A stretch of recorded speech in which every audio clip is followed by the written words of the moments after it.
Imagine it's 2 in the morning, sometime in the late 1990s. Okay. The house is completely dark, everyone else is asleep.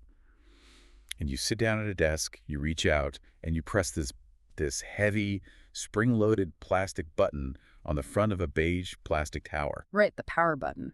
Yeah, and suddenly the room is just flooded with the sound of this hollow digital cathedral waking up.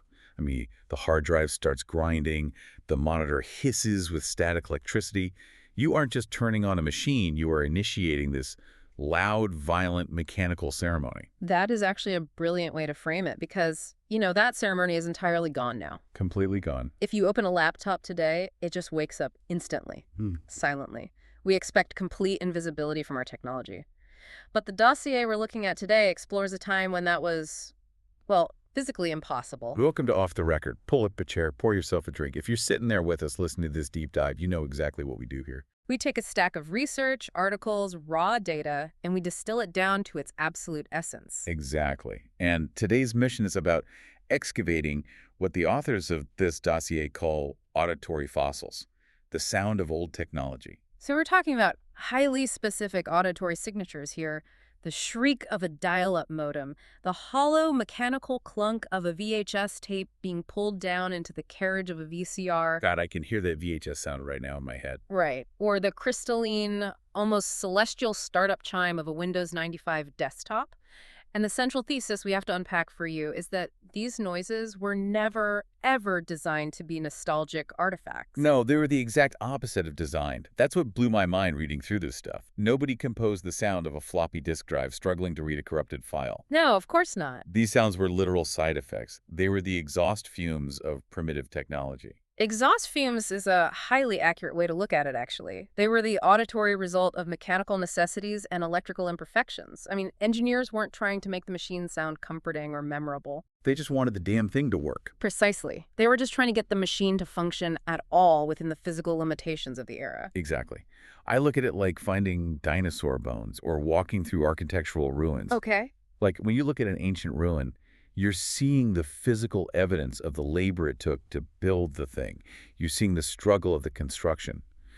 And that concept of physical struggle is central to our first major transition in the data. The contrast between eras. Right. Because if we're going to understand why these auditory fossils matter to you, the listener, we have to look at the massive contrast between how machines used to operate and the pristine, silent glass rectangles we just stare at all day today. We really need to start with the concept of visible effort.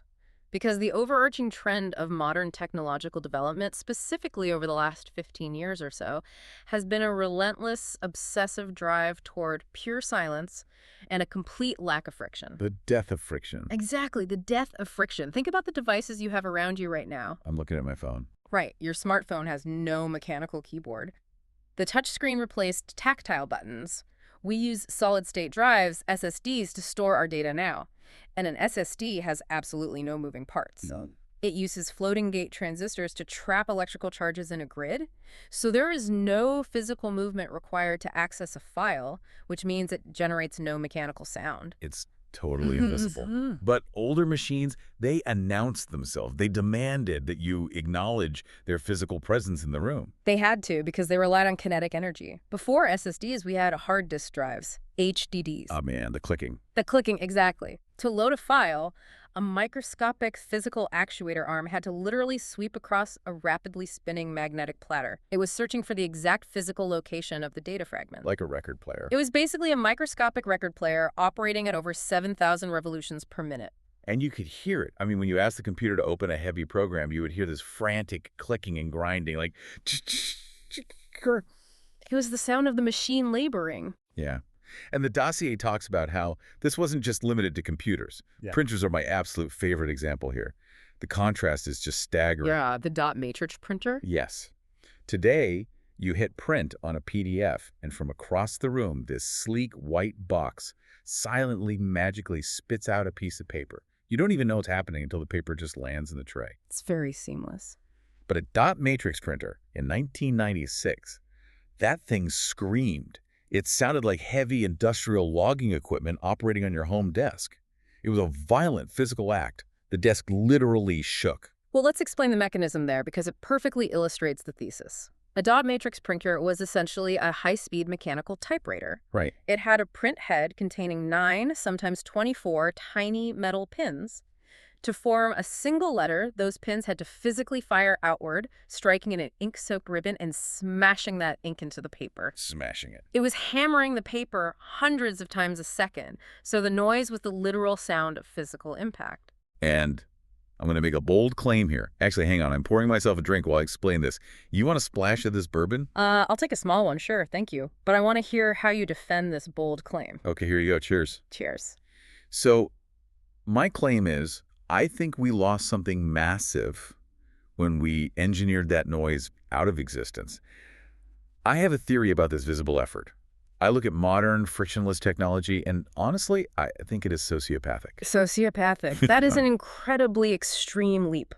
You're going to have to explain the logic of calling a quiet hard drive sociopathic. Okay, stick with me here. Yeah. From a human psychology standpoint, modern devices are like that one extremely unsettling coworker who never ever speaks to you. Okay. They never make eye contact. They never sigh or shift in their chair, but they just silently slide perfectly finished reports across your desk. It's unnerving. It is fundamentally inhuman. And you prefer a coworker who screams at you while handing you a document. Because from an engineering standpoint, a screaming printer is a nightmare. It's highly inefficient, it creates noise pollution, it's prone to mechanical failure. Friction is the enemy of engineering. Sure, if you only care about efficiency. But I'm talking about connection. Old technology was the coworker sitting at the desk next to you, groaning, sweating, complaining about the air conditioning, swearing under their breath while they compiled the data. So you felt a kinship with it. Yes, you knew what the machine was doing because it was complaining about doing it. I cannot believe you are arguing in favor of mechanical complaining. I am. I totally am. Because it was a shared physical struggle to achieve a digital outcome. You'd hit save on a massive video file and the computer would completely lock up. The hard drive would start grinding, the internal fan would spin up like a jet engine on a runway. It was heavily taxed, yes. The machine was essentially saying to you, hey, I'm working on it, give me a second, this is a really heavy file, do not touch the mouse, or I swear to God I will crash. I will actually concede one point from the dossier on this. The text does highlight that the noise provided crucial psychological feedback. Thank you. The noise wasn't a flaw in the user experience. The noise was the user experience. You didn't need a sterile little spinning beach ball icon on a screen to tell you a program was loading, because the entire chassis of the computer was vibrating under your hand. You could feel the data being accessed. Exactly, you felt the labor. So if we're talking about machines complaining, if we're talking about technology groaning and sweating and laboring loudly for everyone in the house to hear, then we really have to talk about the loudest, most dramatic complainer of them all. Oh man, we're moving to the internet. The romance of the dial-up modem. Yes. It is arguably the most iconic example of auditory technology in the entire dossier. If you play the sound of a 56K dial-up modem to a younger generation today, it sounds completely alien. It sounds like a horror movie. It genuinely sounds like a hardware failure. It's an eruption of robotic shrieks, of aggressive static, of pure digital distress. It sounds like the machine is actively dying right in front of you, like it's in pain. But it wasn't dying, and this is where the underlying technology is just fascinating. Because telephone networks were built exclusively for the analog human voice, computers couldn't just send digital zeros and ones directly over the line. Right, because the phone company filters out anything that doesn't sound like a human talking. Exactly. So the modem, which literally stands for modulator to modulator, had to take the digital binary code of the computer and translate it or modulate it into audible sound waves that could travel down a traditional voice telephone wire. Okay, wow. And hidden within that absolute chaos of screeching was an incredibly complex, literal negotiation. A handshake. Yes, a telecommunications handshake protocol. The dossier actually breaks down the specific phases of the sound. You have the initial dial tone, then the loud, continuous hum, which was the answering modem announcing its presence. Right. Then the series of high-pitched squeals, which was the two modems assessing the quality of the phone line, measuring the static, and aggressively negotiating the baud rate, or the speed at which they could reliably transmit data without errors. They were exchanging data protocols. Yeah. And, oh man, this is the exact phrase from the text, which I am mildly obsessed with. They were begging for access to the wider internet. It is a very evocative phrase. The text notes that listening to that modem sound today feels strangely intimate because what you're actually hearing is the literal sound of two distant systems attempting to understand each other. Wow. Okay. I'm sorry, I'm just taking another sip of this, but just let that sink in for a second. The sound of two distant systems attempting to understand each other. It's an interesting anthropomorphism. Is it hot in this studio, or is that just the most profoundly romantic thing you have ever heard in your entire life? I mean, it's a surprisingly poetic way to describe a V.90 telecommunications handshake. No. Stop. Do not clinicalize it. Don't you dare strip the poetry out of this with your V.90 nonsense. It is profound. Two systems attempting to understand each other across a wire. Think about modern dating. Think about human connection today. What is it? I feel like we are steering very far away from the technological outline here. No, we are right on the outline. The outline is about the loss of friction. Modern dating is entirely frictionless. It's swiping on a silent piece of glass. It is completely devoid of effort. I suppose. You don't even have to speak to the person. You just double tap a screen, and if it doesn't work out, you ghost them. There's no sound, there's no struggle. It is just clean sociopathic efficiency. You are applying the friction of early telecommunications infrastructure to the modern romantic landscape. I absolutely am, and I am right to do it. Because human connection should be a loud, messy negotiation. You shouldn't just be able to silently swipe your way into someone's life. You should have to introduce yourself loudly. You should have to test each other's frequencies to see what the bandwidth is. Well, I suppose there is a certain vulnerability in the modem's approach. It is broadcasting its limitations and its capabilities incredibly loudly across a wire, hoping the system on the other end accepts the parameters. Hoping. No. Mm. It's begging for access. That's what the text said. Begging for access. And honestly, I feel like we could all benefit from a little more begging for access in our personal lives. You know what I mean? Wow, okay. People don't beg anymore. They just swipe left and move on to the next algorithmically generated face. That is certainly one interpretation of the data protocol. Are you going to pour more of that bourbon, or are you just going to aggressively gesture with the bottle while you yell about dating apps? Haha, I am pouring it right now. Hold your glass out. There you go. I'm just saying, the modem screech is incredibly romantic. It is the sound of putting in the actual work. The work of modulating binary data. When you heard that screech, you knew. You knew in your bones that your computer was out there in the dark, screaming down a telephone wire, fighting through physical static, trying to find a connection for you. That is dedication. Yeah. I want someone who screams down a telephone line for me. You want someone who tests your frequencies and negotiates your error rates. I really do. Is that so much to ask? I mean, look at you. You always understand exactly what I'm trying to say, even when I'm rambling about Hinge and 90s telecommunications. You get my frequencies. You demodulate my noise. Well, we have spent enough time decoding each other across this table over the years. I'd say our handshake protocols are fairly well established by now. We really do have good protocols. God, that is so true. You always know when to step in. Wait, what was I saying? I totally lost my train of thought. You were demanding that people scream down telephone lines for you? Right. The modem. Begging for access. Okay, but where was I going with this? It wasn't just the internet. It was the whole vibe of the era. The spaces. The big empty rooms. The accidental atmosphere. That's the next major theme in the dossier. The way these sounds shaped physical space. The accidental atmosphere. Let's go there. Because this connects perfectly to childhood. The dossier argues that because older technology was so physical and because it was so loud, it inevitably shaped the emotional environment of the spaces it occupied. Sound designers were really just starting to realize the psychological impact of audio in consumer electronics. Like the Xbox. The original Xbox. Exactly. The text specifically highlights the original Xbox startup sequence. It didn't just turn on, it echoed. It sounded like a massive science fiction monolith waking up deep underground. It was so loud. It was incredibly dramatic, maybe overly dramatic for a piece of consumer electronics. It was terrifying. You would turn it on in your bedroom at midnight, and it sounded like a nuclear reactor was powering up. And the PlayStation 2, oh my God, the PS2 boot screen. The dossier says it resembled an abandoned digital cathedral. And that is the most perfectly accurate description I have ever heard in my life. From an engineering standpoint, the PS2 sound was actually a massive flex by Sony. They had just developed this incredible new audio processing chip, and they wanted the startup screen to demonstrate real-time, spatial audio. I didn't know that. Yeah, that's why it sounds like towering, floating blocks in a massive black void with this hollow ambient wind rushing through the speakers. They were showing off their reverb and synthesis capabilities before the game even loaded. But why did they make a video game console sound like a haunted church, though? It was so heavy. Because they were trying to convey scale. They were signaling to the user that you were entering a distinct, massive space. You weren't just turning on a toy.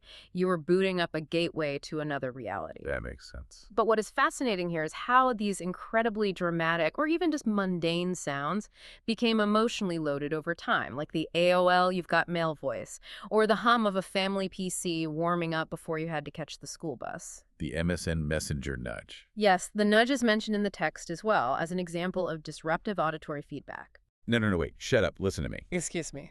The MSN Messenger nudge wasn't just mentioned in the text as disruptive auditory feedback. Right. It was the absolute pinnacle of human communication. The pinnacle. Yeah. Really, we are elevating the nudge to the pinnacle of human achievement. I am dead serious. Think about what a nudge was. You're sitting there, maybe ignoring someone, maybe looking at another window, and suddenly your entire physical screen shakes violently, accompanied by this aggressive, massive doo-doo-dun sound. It was an earthquake in a box. It was certainly intrusive. It forced the application window to the forefront of the operating system. It was basically a software override for attention. It was beautiful. It was the physical manifestation of someone saying, pay attention to me right now. Why did we get rid of that? Why can't I nudge people anymore? Probably because it was incredibly annoying. If I text you and you leave me on read because you're busy analyzing some dossier, I should be able to press a button that makes your phone violently shake out of your hand. I want to shake you right now. Please do not physically shake me. I am holding a drink. I'm just saying. We lost the physicality of demands. The text says these sounds fused with formative memories. And it is so painfully true. I read that line in the dossier about childhood summers, late-night gaming sessions, first internet friendships, pirated music downloads, and I swear to God, I almost started crying. You're getting remarkably sentimental about stealing low bitrate audio files on LimeWire. It wasn't just LimeWire. You're missing the point. It was the insomnia. It was being 14 years old, sitting in the dark. The whole house is asleep. And the only light is the incredibly harsh blue-white glow of a CRT monitor literally burning your retinas. Right. And the tower of the computer is just humming.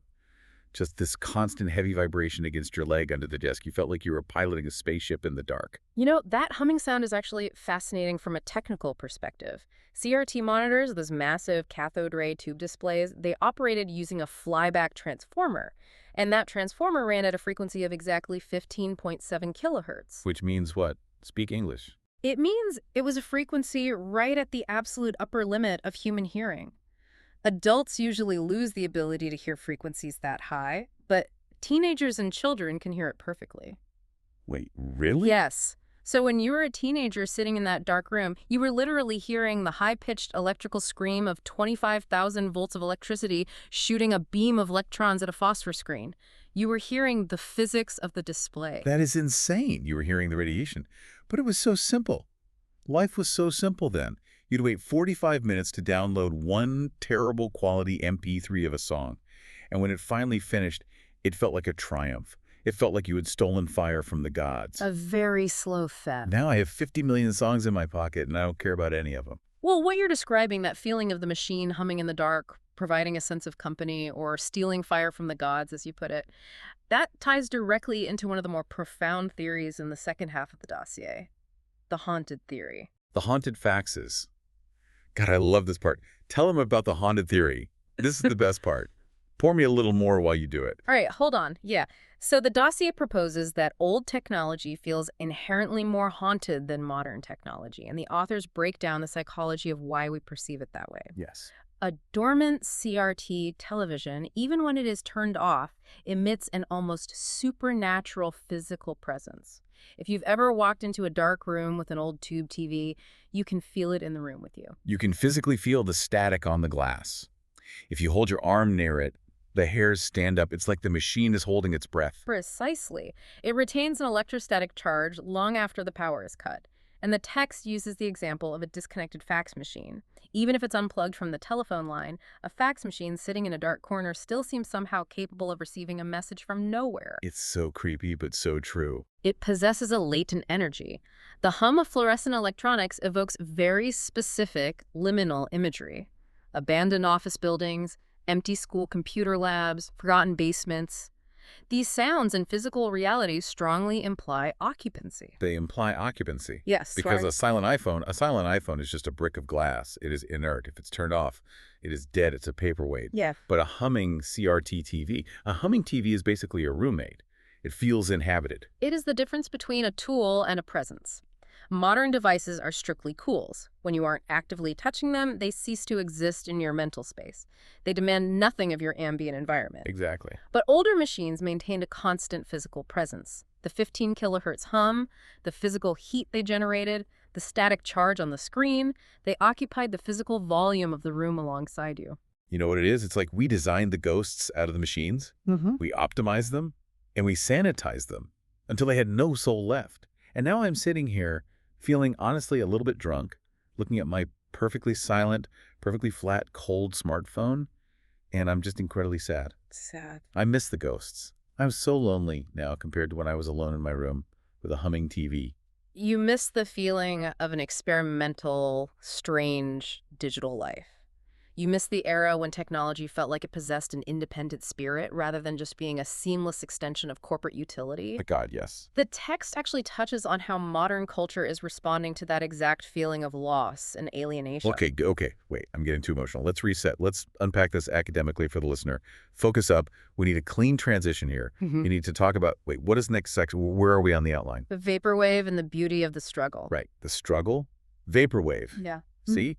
Perfectly professional transition. Nailed it. Flawless execution. Truly a masterclass in broadcasting.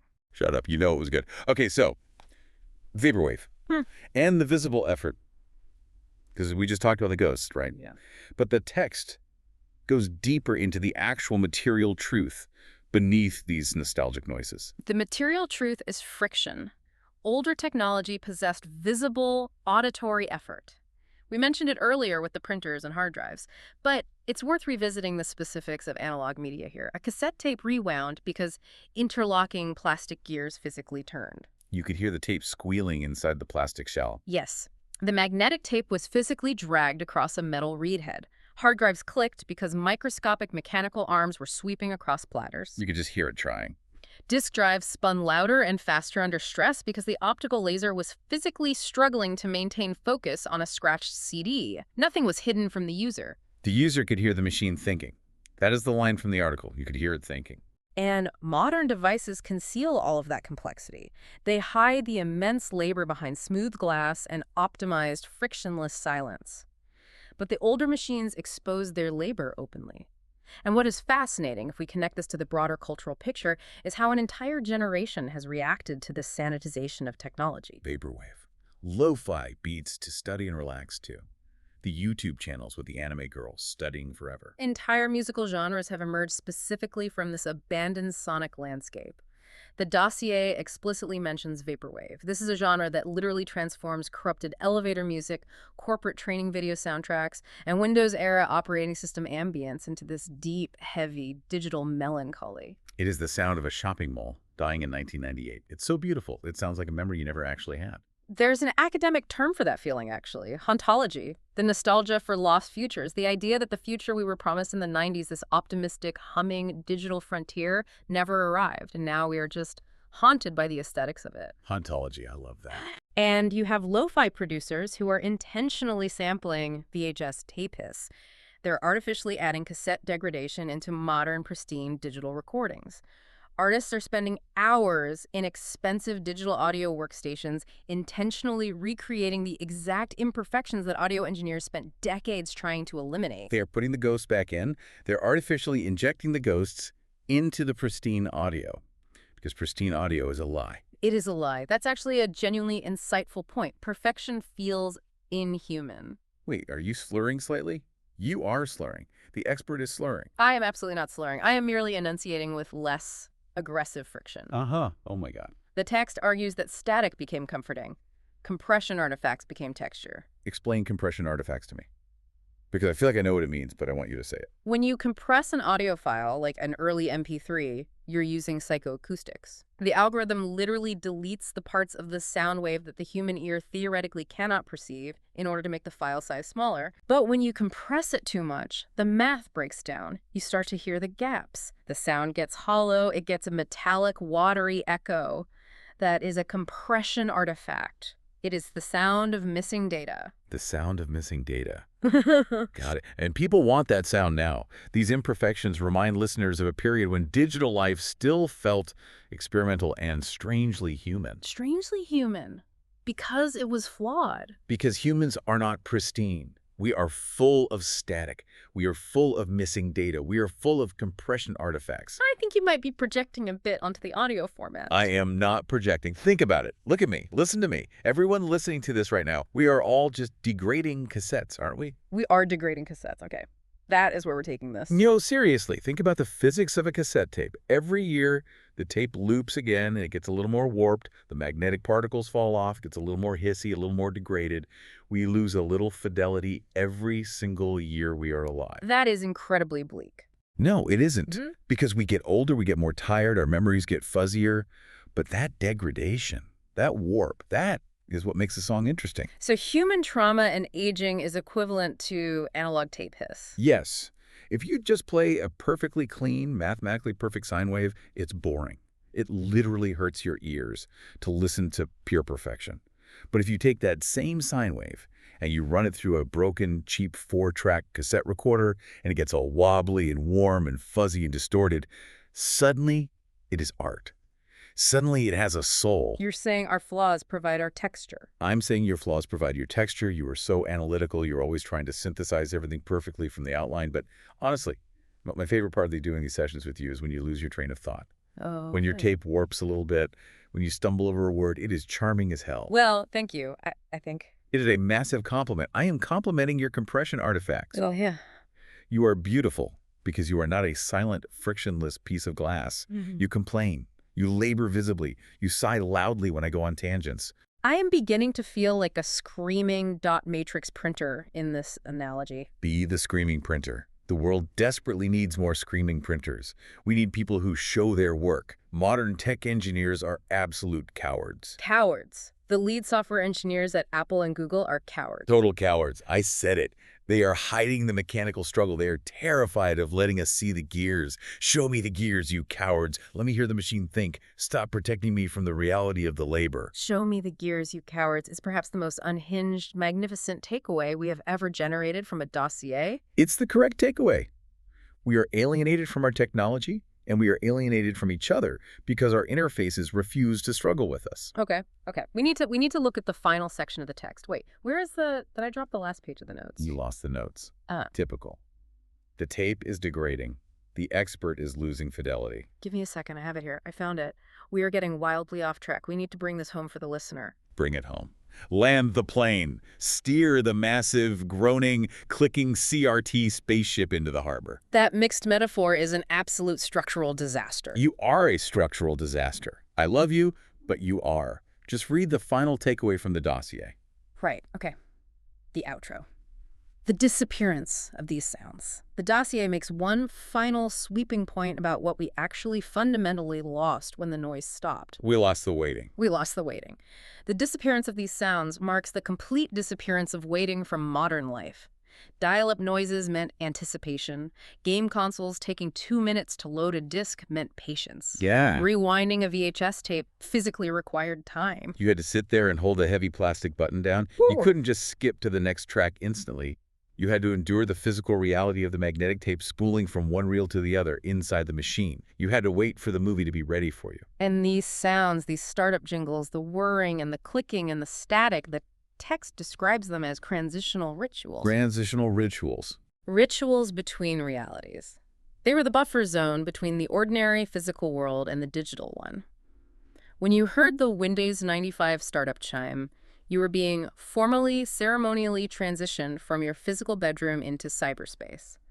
There was a defined ceremony to entering the digital realm. A ceremony. Wow. Yeah. It was an event. You went onto the internet. Yeah. You didn't just live in it constantly. Today, everything opens instantly. The phone is already on. The internet is already connected. The app opens the exact millisecond your finger touches the glass.